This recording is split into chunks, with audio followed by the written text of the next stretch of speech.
It's a really exciting time to be alive. We have a front row seat to the only known transformation of a world powered by dirty fossil fuels to a planet that gets its energy from renewable, clean sources. It's going to happen just once, right now. These are the top 10 potential energy sources of tomorrow. Number 10. Space-based solar power. Every hour, more energy from the sun reaches us than we Earthlings use in an entire year. To try and save a lot more of it, one idea is to build giant solar farms in space that will collect some of the higher intensity, uninterrupted solar radiation. Giant mirrors would reflect huge amounts of solar rays onto smaller solar collectors. This energy would then be wirelessly beamed to Earth as either a microwave or laser beam.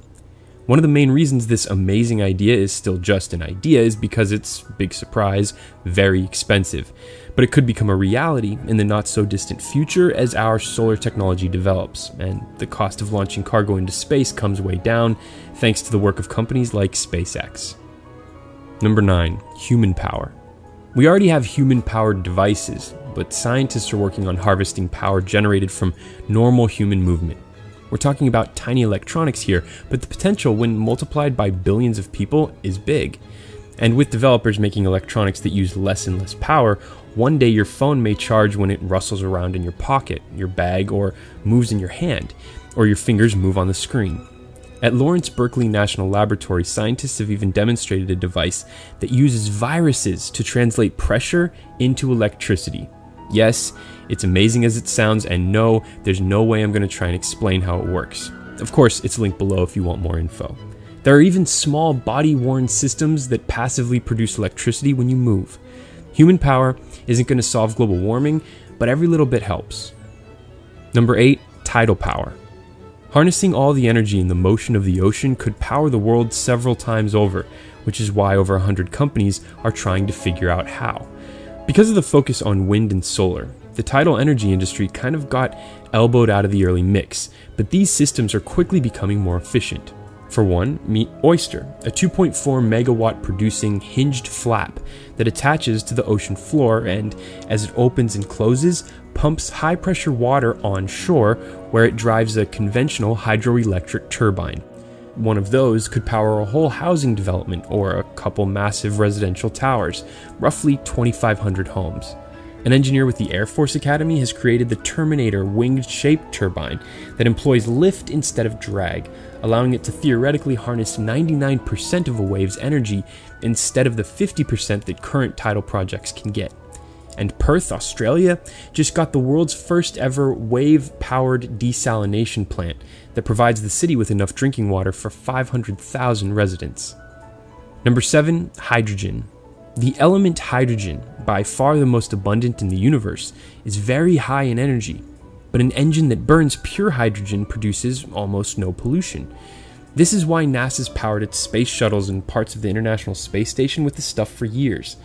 The only reason we're not powering the entire world with hydrogen is because it only exists on our planet in combination with other elements like oxygen. You know, good old H2O.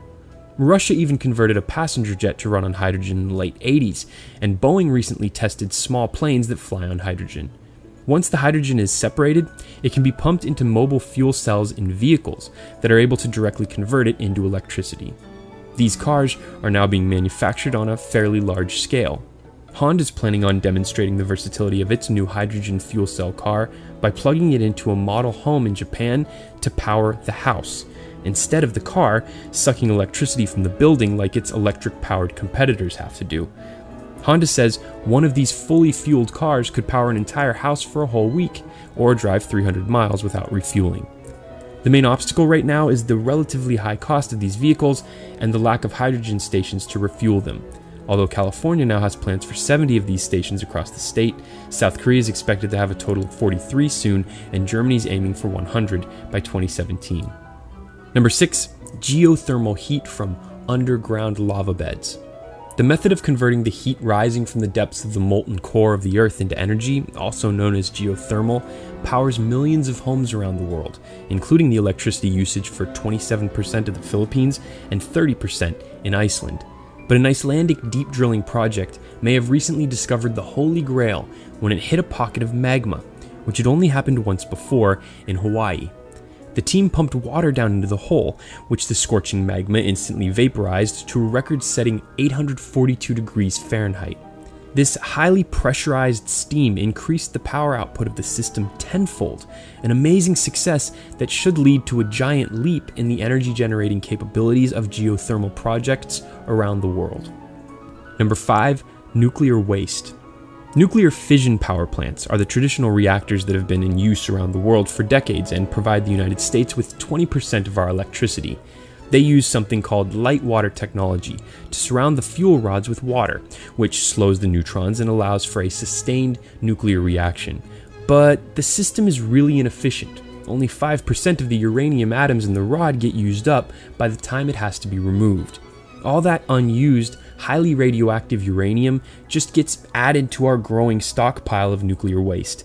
But now, finally, there appears to be another, more efficient way, called a fast reactor, where the rods are submerged in liquid sodium instead of water. This allows 95% of the uranium to be used, instead of the unacceptably inefficient 5%. Adopting this method would solve the huge problem of getting rid of our 77,000 tons of radioactive waste, because these new reactors can reuse it. GE Hitachi has already designed a fast reactor called PRISM, and is shopping it to power companies. But the biggest obstacle is the high cost of building new nuclear power plants. Plus, you have to overcome the political stigma that nuclear is a dangerous energy source. Still, the benefits are huge.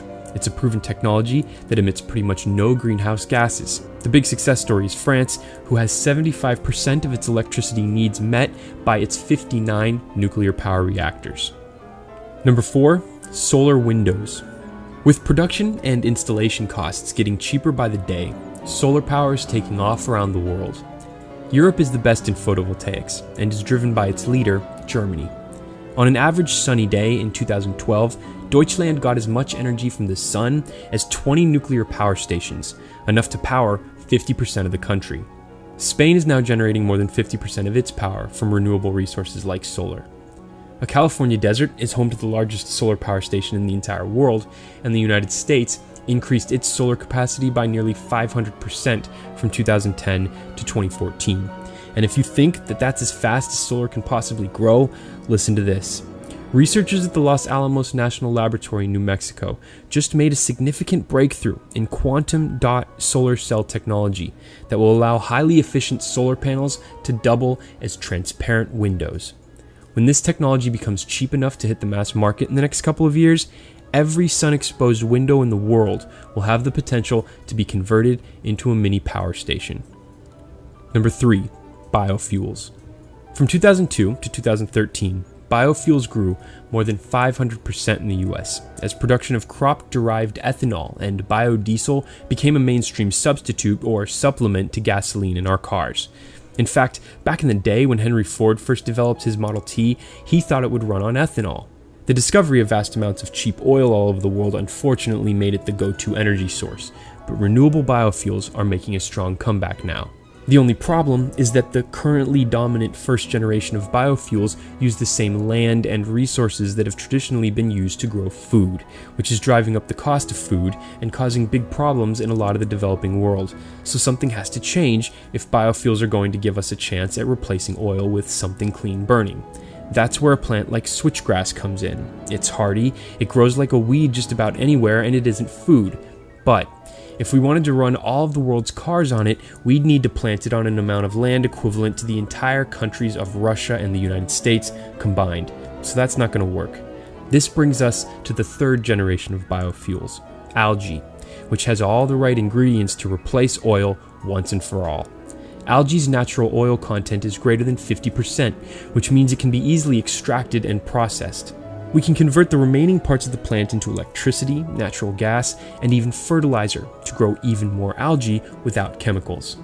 Algae grows quickly and doesn't need farmland or fresh water. Just last month, Alabama became the world's first algae biofuel system that can also effectively treat human wastewater. This actually resulted in a carbon-negative outcome. The 40,000 a day demonstration plant basically floated giant bags on a bay, pumped wastewater into them, added a little algae, and then let the sunlight do its thing. Before long, algae had grown everywhere and cleaned the wastewater so well it could either be released back into the bay or reused by people as drinking water. Number 2, flying wind farms. We're already getting a lot of energy from the wind, but with the buoyant air turbine, or BAT, that floats 1,000 to 2,000 feet above the ground where winds are stronger and more consistent, we could soon be getting that energy much more efficiently. The system is simple. A ringed blimp with a wind turbine in the middle is tethered securely to the ground. It'll produce twice as much power as similarly sized tower-mounted turbines. It can even handle winds of more than 100 miles per hour and can be fitted with additional devices like a Wi-Fi unit, which would help bring the internet to parts of the world that don't have it yet. The buoyant air turbine was designed for bringing renewable wind energy to rural parts of the world, where building a traditional wind turbine was impossible, and will first be deployed in Alaska. It can even automatically detect and adjust its floating height to where the best wind speed is. When the wind speed is dangerously high, the thing will dock itself, eliminating the need for manual labor.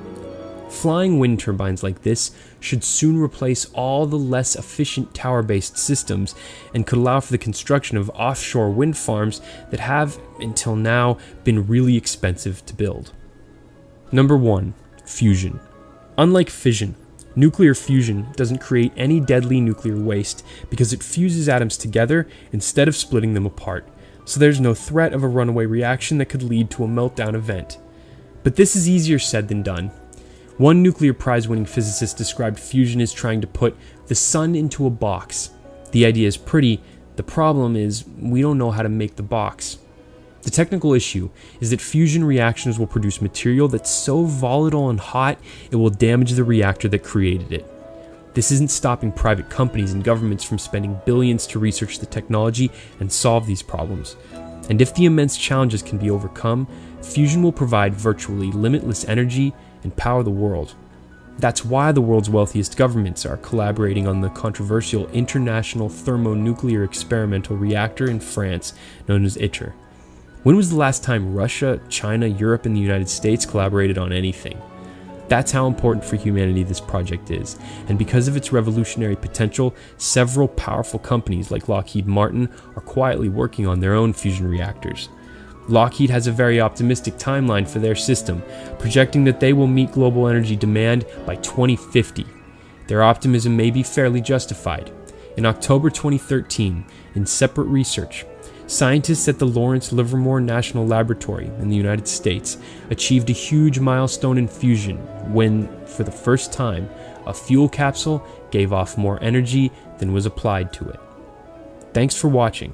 Let us know if we missed anything or if you disagreed with our rankings. And if you liked this video, help the conversation spread by sharing it.